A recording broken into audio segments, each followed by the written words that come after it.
Kontekstin ekonomik do ta diskutojmë në këtë çast duke sjellë nëpërmjet një materiali të realizuar nga kolegi Eliza Gjediku me deputetin socialist Erion Braçe, sa i takon dhe rritjes së çmimit të naftës apo dhe problemet që po ha sektori i bujqësisë në vend. Ndiqim së bashku këtë intervistë, takohemi sërish pas pak me një tjetër panel në studio.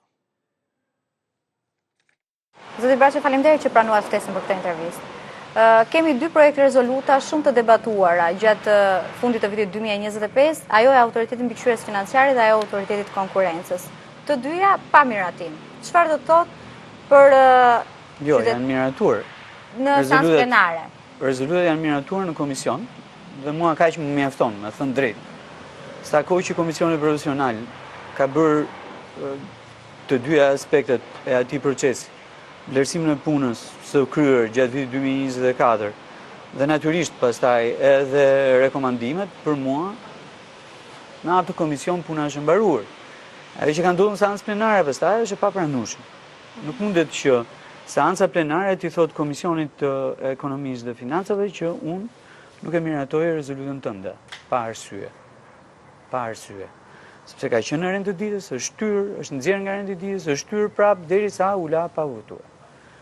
Normalisht seanca plenare nuk e ka këtë të drejtë, nuk mund ta lidhi votimin e një rezolute me prezencën ose jo të titullarëve të institucioneve respektive në një seancë debatje ose jo në sallën e kuvendit. Jo, kemi një dokument parlamentar, e tillë është rezoluta dhe normalisht ti ose e voton pro, ose abstenon, ose e voton kundër. Zoti Braçe, çfarë kishte në ato dy rezoluta që impaktonin direkt qytetarët? Të dyja rezolutat lidheshin drejt për drejt me interes publik dhe interes konkret pastaj të qytetarit.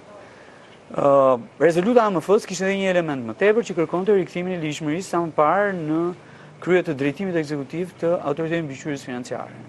Dhe dua ta them këtu që drejtoresha e emëruar nga kuvendi në atë periudhë, e që është në detyrë në Autoritetin e Mbikëqyrjes Financiare, e ka realizuar këtë gjë. Pavarësisht se nuk u votua në kuvend, situata e ligjshmërisë në atë institucion, nga pikpamja e drejtimit ekzekutiv saj, është rikthyer.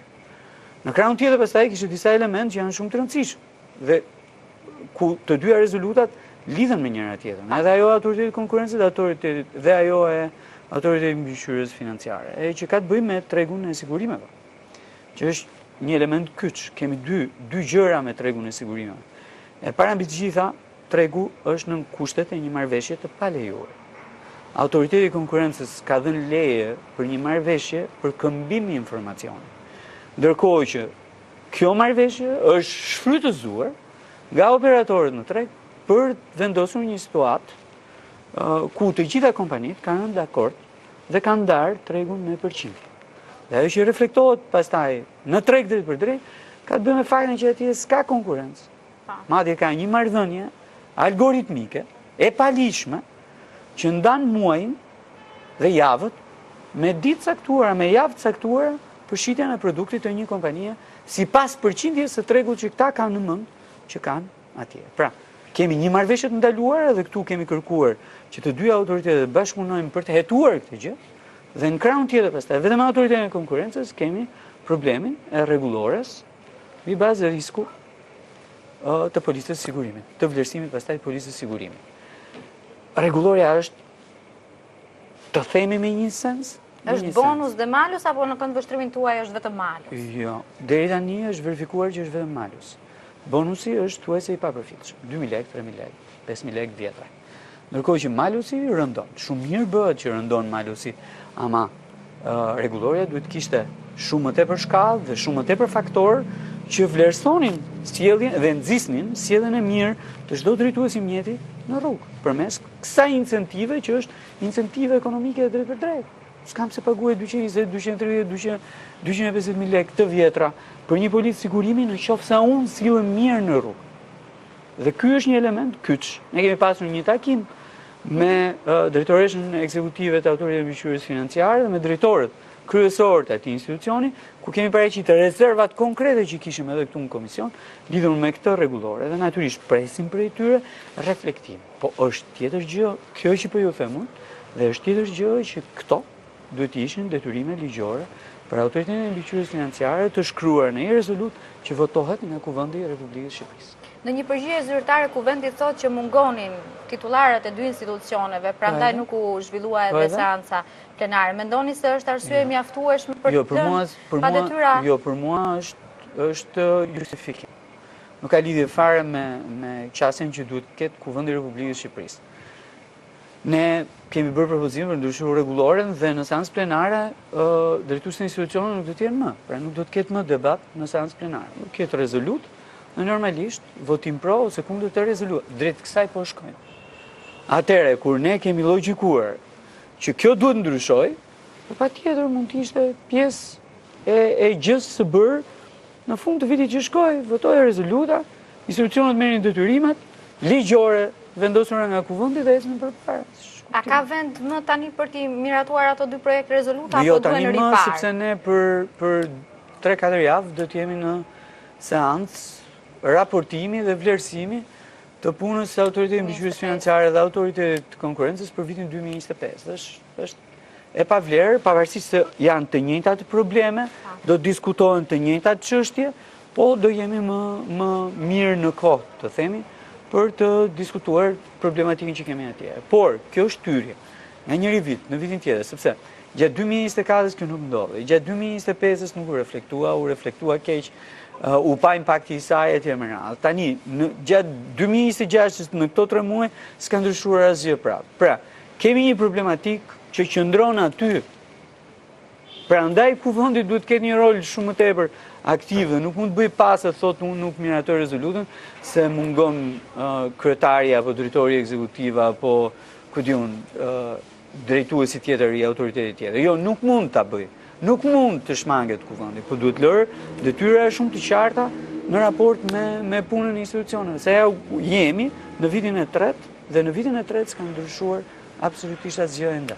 Zoti Braçë, ndoshta nuk është direkt e lidhur me punën tuaj, por mendoni se ka ndikuar edhe presioni i kompanive që preken direkt në rast se këto dy projekte rezoluta? Nuk dua ta besoj këtë. Do jetë shumë e rëndë për një institucion siç është Kuvendi i Republikës Shqipërisë që të jetë i impaktuar nga dëshira, akoma dhe më keq, nga biznesi dhe nga interesat e biznesit të këtij tregu. Do të jetë shumë keq nëse është kjo. Do të jetë shumë keq nëse është kjo. Në kushtet që flasim aktualisht, gjykoni juve që autoriteti i konkurrencës ka hapësira apo mekanizmat e duhur për ta hetuar qoftë tregun e sigurimeve, qoftë tregun e karburanteve që ju shpesh i keni ngritur si dy? Është vetëm tregu i karburanteve, është tregu që po bëhet vlerave kimike. Në këto 5-6 ditë të fundit, 7 ditë të fundit, të themi javën e fundit, është edhe tregu i ushqyesve, se ka një konotacion negativ vlera kimike, ato janë të gjitha ushqyes, pjesa më e madhe dhe natyrisht edhe mbrojtës përkundrejt bimës nga insektet e ndryshme. Kështu që është edhe ky treg, unë pata mundësinë sepse jemi në një proces përzgjedhjesh të kryetarit të autoritetit konkurrencës dhe pata mundësinë që në atë seancë t'i thoja drejtorit aktual, kryetarit aktual, dhe që me gjas ishte aty për një mandat tjetër, që kemi problem shumë të madh me tregun e karburanteve, dhe gjë është shumë e thjeshtë, ka të bëjë me modelin e tregut. Unë i kam dëgjuar gjithë në arkun e këtyre ditëve. Edhe autoritetin e konkurrencës, edhe ministrën respektive, edhe ministrin e financës, edhe kryeministrin. Nuk e kuptoj pse të gjithë i largojnë, nuk e vendoren atje ku është problemi. Problemi që kemi ne në tregun e karburanteve është modeli i tregut që kemi. Historia, që është një broker atje më tanë, që s'është i regjistruar në territorin e Republikës Shqipërisë si entitet fiskal, po që shet brenda territorit të Republikës Shqipërisë. Pra, nuk shet në atje, unë nuk blej jashtë. Unë praktikisht blej tek brokeri. Brokeri, paraqiten Porto Romano, derdh naftën në depozitat e një subjekti tregtar, cili do që është nga këto brendet e mëdhaja që ju shifnit karburanteve, dhe blerja ime e naftës që unë kam në depozit. Dhe shitja ime, pastaj tek subjektet me pakicë apo brenda pikave të mia, ndodh në një ditë tjetër, në një ditë të caktuar. Ky model tregu bën që të reflektohet shumë shpejt çdo ndryshim çmimi në bursën ndërkombëtare dhe të reflektohet shumë ngadalë çdo ndryshim çmimi në rënje në bursën ndërkombëtare. Dhe kemi jetuar këtu, e kemi hasur këtu. Situata që kemi është e tillë që në depot e këtyre kompanive ka naftë që nuk ka ardhur. Tani edhe mundet, se jemi larg. Sot është dita e 14-15 luftës. Pra, sot edhe mundet, po deri ditën që ka filluar rritja e çmimit, 5 ditë pasi nisi lufta. Nafta ka qenë në depozita. Pra, thënë këtë, ajo që duhet atakuar është modeli i tregut, që nuk ofron transparencë, nuk ofron konkurrencë, sepse të gjitha ndryshojnë çmimin brenda një dite dhe kanë të njëjtin çmim në tabelë, të njëjtin, përveç pikave të bardha. Po të gjitha pikat e branduara kanë thuajse të njëjtin çmim në tabelë. Nuk ndryshon me asnjë qendar. Që do të thotë, ky model tregu ka zhdukur konkurrencën brenda tregut të hidrokarburëve në territorin e Republikës së Shqipërisë. Thënë këtë, duhet goditur modeli i tregut. Duhet shëmbur modeli i tregut që ne kemi. Si mund ta shembin? Me rregulla gjithmonë. Nëse ti e lë të lirë, heq dorë, siç thuhet, siç është qartë, siç është evidente që të gjitha institucionet kanë hequr dorë nga kjo histori, po natyrisht ai do bëj çfarë doj. Po një entitet ose një operator, një broker që i thon këta, pavarësisht se i madh është, që operon brenda teritorit të Republikës së Shqipërisë, pa u regjistruar në asnjë organ fiskal dhe pa paguar detyrime fiskale këtu, nuk mundet që të përqendrojë gjithë tregun e hidrokarburëve në këtë vend. Zoti Braçaj, është evidente. Ne ju kemi ndjekur shpesh në video që ju shpërndani. Dhe e njëjta gjë ka ndodhur edhe me tregun e këtyre inputeve bujqësore. Është fare evidente. Ditën që ka ndryshuar, ditën e 5 të luftës që ka ndryshuar çmimi i naftës, ka ndryshuar dhe çmimi i flerëve kimike. Dhe ka një rritje me 45, 46, 47%. Ndërkohë që unë kam kërkuar, është ushtrimi më i thjeshtë i mundshëm që mund të bësh. Organeve tona doganore, i kam kërkuar që më vënë dispozicion, kjo sasi inputeve bujqësore që përdoren për plerim, për ushqim, kështu me radhë, brenda teritorit të Republikës së Shqipërisë, kur ka hyrë? Se këta nuk mund na tregojnë bursën. Është sektori që ka 4 vite me rënje. Dhe këtë ka mangut, që t'i rritet çmimi i inputeve bujqësore. Dhe ai sektor rënohet plotësisht. Për çfarë? Për interesa të një monopolit pastër produkti, ureje, dapi, apo edhe nitrati atje më ta. Zoti Braçaj, për të dyja sektorët që ne përmendëm, si për pjesën e inputeve bujqësore edhe për atë të karburantët, hidrokarbureve ka pasur hetime nga Autoriteti i Konkurrencës, kanë shkuar deri në një pikë dhe kanë mbetur. Për inputet bujqësore ka dhe gjob. Nuk e di është arktuar apo jo, po ka një gjob që ishte gjob e rëndë. Po me sa duket këta nuk vënë mend. Ose gjoba nuk është arktuar, ose gjoba nuk ka qenë mjaftueshme që këta ta ndjejnë sjelljen, ta ndjejnë ndëshkimin e ta reflektojnë në sjelljen e tyre për kundrejt bujqëve.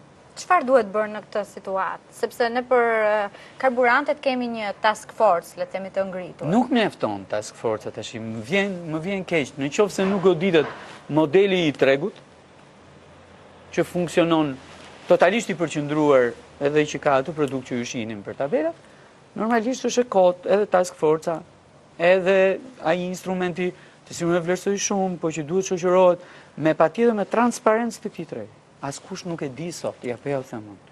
Askush nuk e di sot nafta që hyn në depozita, kur është bler, ku është bler, si është bler, me çfarë çmimi është bler nga brokeri. Dhe pastaj si operohet në çdo segment të tregut. Me normë shpenzimi, me sasi shpenzimesh që ndikojnë drejt për drejt në çmim, taksash edhe në fund fare edhe me fitimin e kompanive. Askush. S'ka transparencë. Pra, edhe sikur ne të bëjmë atë që thot kryeministri, pra të vendosim rezervë strategjike për situata të tilla, të ndërtojmë një operator tjetër publik që të jetë edhe ai konkurrues në treg kështu me radhë, në qoftë se shumica dërmuese e tregut nuk funksionon në kushte transparence, siç nuk funksionon sot, që themi, dhe me këtë model tregu prapë nuk do të arrijmë ndonjë madh. Ju keni thënë shpesh që në atë treg ka kartel. Po është evidente.